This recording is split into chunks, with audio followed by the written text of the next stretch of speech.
పట్టణంలో దళిత JAC chairman Battula Chandramouli ఆధ్వర్యంలో April 14న BR Ambedkar జయంతి ఉత్సవాలను ఘనంగా నిర్వహించాలని పిలుపునిచ్చారు. సిద్దిపేట జిల్లా హుస్నాబాద్ పట్టణంలో దళిత జేఏసీ చైర్మన్ బత్తుల చంద్రమౌళి ఆధ్వర్యంలో డాక్టర్ బిఆర్ అంబేద్కర్ జయంతి ఉత్సవాలను ఘనంగా జరుపుకోవాలని సమావేశం నిర్వహించారు. ఈ సందర్భంగా బత్తుల చంద్రమౌళి మాజీ వైస్ ఎంపీపీ గడిపే మల్లేష్ మాట్లాడుతూ ఏప్రిల్ 14న మహానుభావులు డాక్టర్ బిఆర్ అంబేద్కర్ జయంతిని పురస్కరించుకొని హుస్నాబాద్ మండలం నుండి ప్రతి పల్లె ప్రతి వాడ నుండి దళితులు రావాలని పిలుపునిచ్చారు.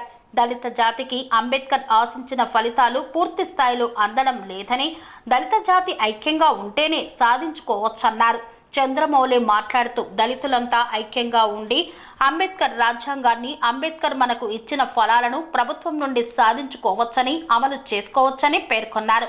అంబేద్కర్ జయంతిని పురస్కరించుకొని దళిత జాతి బిడ్డలు ప్రతి ఒక్కరూ తరలి రావాలని పిలుపునిచ్చారు. ఈ సమావేశంలో దళిత నాయకులు వెన్నరాజు, బుజ్జు హరీష్, గడిపే కొమరయ్య తదితరులు పాల్గొన్నారు. బాబాసాహెబ్ అంబేద్కర్ జయంతి సందర్భంగా హుస్నాబాద్ పట్టణం, మండలం, పరిసర ప్రాంతాల నుండి హుస్నాబాద్లో జరిగేటువంటి అంబేద్కర్ జయంతి కార్యక్రమాన్ని విజయవంతం చేయాల్సిందిగా అందరినీ విజ్ఞప్తి చేస్తూ ఉన్నాం. డాక్టర్ బాబాసాహెబ్ రాసినటువంటి రాజ్యాంగం ప్రకారం వారు చేసిన కృషి ఫలితాలు దళిత వర్గాలకు ఏమాత్రం చెందడం లేదు. ఇంకా అన్నీ చెందాలంటే మనమంతా ఐక్యంగా ఉండాలి. ఐక్యంగా ఉన్నప్పుడే ఈ సమస్యల పరిష్కారం అవుతాయి. కాబట్టి మనమంతా ఈ బహిరంగ సభను జయప్రదం చేయాల్సిందిగా మిమ్మల్ని అందరినీ ప్రత్యేకంగా విజ్ఞప్తి చేస్తూ ఉన్నాం.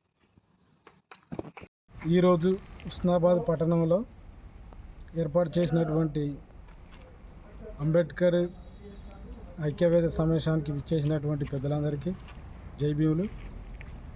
రేపు 14 తారీఖు నాడు అంబేద్కర్ జయంతి సందర్భంగా ఉత్సవ కమిటీ వేసుకోవడానికి విచ్చేసినట్టు అందరికీ ధన్యవాదాలు. 14 తారీఖు నాడు ప్రతి విలేజ్ నుంచి వెళ్ళి యువతను ఎక్కువ తీసుకొచ్చి అంబేద్కర్ చౌరస్తాలో ఇప్పుడు సంపద గారు అన్నట్టుగా గత 5 సంవత్సరాల నుంచి వెళ్ళి అంబేద్కర్ జయంతి అంటే నీరుగారి వ్యవస్థగా ఎప్పుడు జరగలేదు. అట్లా కాకుండా ఈసారి ఘనంగా అంబేద్కర్ చౌరస్తాలో మన అంబేద్కర్ వాదులందరూ అక్కడికి వచ్చి మన సమస్యలు చెప్పుకొని మంత్రి గారి దృష్టికి తీసుకుపోయి మనకున్న సాధక బాధకాలు ఆయన దృష్టికి తీసుకుపోతే ఆయన మనకు సాల్వ్ చేస్తాడు. కాబట్టి ప్రతి విలేజ్ నుంచి వెళ్ళి పెద్దలు, చిన్నలు అందరూ తరలి వచ్చేలా తీసుకురావాలని కోరుకుంటూ అవకాశం ఇచ్చిన పెద్ద దళితుల ఐక్యతను చాటినటువంటి మరి ఒక 20-30 సంవత్సరాల క్రితం నుంచి ఒక ఆనవాయితీ ఉంది. ఇంతకుముందు చంద్రమౌళి గారు చెప్పిన విధంగా ఒక వర్గాలుగా కాకుండా కలిసికట్టుగా ఉన్నామనే దానికి సంకేతంగా సభాధ్యక్షులు ఒక వర్గానికి ఇస్తే మరి కన్వీనర్గా ఒకరికి ఇచ్చేటువంటి ఆనవాయితీని మరి చిన్నప్పటి నుంచి మేము చూసేటువంటి ప్రక్రియ. మరి ఎక్కువ శాతం ఈ మన మండలంలో దళితులు ఎక్కువ ఉన్నారు కాబట్టి ఈ మహనీయుని జయంత్యుత్సవాలకు ప్రతి గ్రామం నుంచి ఎక్కువ శాతం జనాలను తీసుకొచ్చి, ఎందుకంటే మన మహనీయుని కోసం మనం చెప్పుకునేది తక్కువైతే ఆ వేదికలో ఉన్నటువంటి వక్తలు చెప్పినటువంటి విషయాలను తెలుసుకునేటువంటి భాగ్యం కలుగుతుంది. కాబట్టి మనము చెప్తే వాళ్ళు ఎక్కువ శాతం వినరు.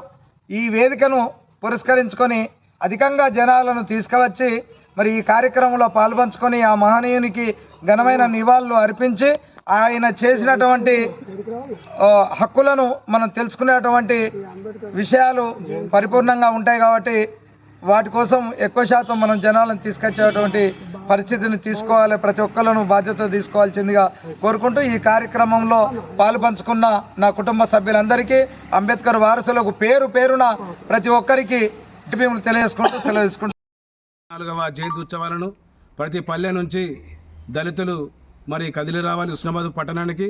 అదేవిధంగా ఈరోజు పిలువగానే వచ్చేసినటువంటి దళిత మిత్రులందరికీ మరియు మాజీ ఎంపీపీ గడిపి మల్లేష్ గారికి, దళిత నాయకులు వెన్నరాజు గారికి, మాజీ కౌన్సిలర్ బొజ్జ హరీష్, అదేవిధంగా బోజు రవీందర్ గారికి, మరి సీనియర్ నాయకులు బోయిని రాజమల్లన్న గారికి, మరి మాజీ కౌన్సిలర్ అక్క దండి లక్ష్మి గారికి మరియు మన మిత్రులందరికీ పాదాభి వందనాలు తెలుపుకుంటూ జైబీని తెలుపుకుంటూ ఇప్పుడు అంబేద్కర్ జయంతి ఉత్సవాల గురించి వెన్నరాజు గారు మాట్లాడాల్సిందిగా కోరుకుంటున్నాం. మన హుస్నాబాద్ పట్టణంలో బాలుర పాఠశాల ఇచ్చేసినటువంటి పెద్దలందరికీ ధన్యవాదాలు తెలియజేస్తూ మనం ఏదైతే మహనీయుల వేడుకలకు సంబంధించి కమిటీ ఏర్పాటు చేసుకోవడానికి ప్రతి ఒక్కరం కృషి చేయాల్సిన అవసరం ఉందని చెప్పి చంద్రమౌళి అన్న గారు అందరికీ పిలుపు మేరకు రావడం జరిగింది. ఇందులో పాల్గొన్న మా మహిళా మనులకి అలాగే అన్నయ్యలకు తమ్ముళ్ళకి నమస్కారాలు తెలియజేస్తున్నాను. మహనీయులు వారు చేసిన సేవలు మనం తప్పకుండా అందరము వినియోగించుకుంటున్నాం కాబట్టి వారి ఆలోచన విధానాలని మనం ముందుకు తీసుకెళ్లాల్సిన అవసరం ఎంతైనా ఉంది. ఎందుకంటే వారు పడిన కష్టాలని మనం ముందుకు తీసుకురావద్దని చెప్పి అంబేద్కర్ గారు వారు పడిన కష్టం స్కూల్కు సంబంధించి కావచ్చు, వారి జీవితంలో అణగారిన బతుకుకు సంబంధించి అడుగడుగునా ఉన్న మన పేద కుటుంబాలను, అది ఎస్సీ ఎస్టీ బీసీ మైనార్టీలకు సంబంధించి ప్రతి ఒక్క కులము అనేది లేకుండా ఉండాలని చెప్పి వారు మనకు కొన్ని హక్కులను కల్పించారు. ఆ హక్కులను వినియోగించుకోవాలంటే ప్రతి పల్లెన ప్రతి కుటుంబాలకు ఈ విషయాలను తెలియజేయాల్సిన అవసరం ఉంది. మనము ఈ కమిటీని ఏర్పరచుకొని అందరము భాగస్వామ్యులమై మన ఊరున్న మన వాడలకి వెళ్ళి తరలించి ఈ ఏవైతే అంబేద్కర్ గారు చేసిన కృషిని, వారు ఇచ్చిన హక్కులని, వారు చేసిన సేవలని, వారి ఆశయ కొనసాధనకై మనం ముందుండాలని చెప్పి కోరుకుంటూ ఈ అవకాశం ఇచ్చిన పెద్దలకి ధన్యవాదాలు తెలియజేస్తున్నాం. పనేసియా మెరిడియన్ హాస్పిటల్స్ ప్రతి సామాన్యుడికి అందుబాటులో అంతర్జాతీయ వైద్య ప్రమాణాలతో వైద్యం, 24 గంటల అంబులెన్స్ సర్వీసుతో పాటు అత్యవసర సేవలతో ఏర్పాటైన చికిత్సా విభాగం. మా దగ్గర గుండె సంబంధిత, మూత్రపిండ, కాలేయ, కంటి జబ్బులకు, మోకాళ్ల శస్త్రచికిత్సతో పాటు కోవిడ్-19, బ్లాక్ ఫంగస్ వంటి వైరస్లకు, అన్ని రకాల ఆరోగ్య సమస్యలకు నమ్మకమైన అత్యాధునిక వైద్య చికిత్సను అందిస్తున్న హాస్పిటల్ పనేసియా మెరిడియన్ హాస్పిటల్స్. మీ ఆరోగ్య సమస్య ఏదైనా ఇప్పుడు పరిష్కారం సాధ్యం.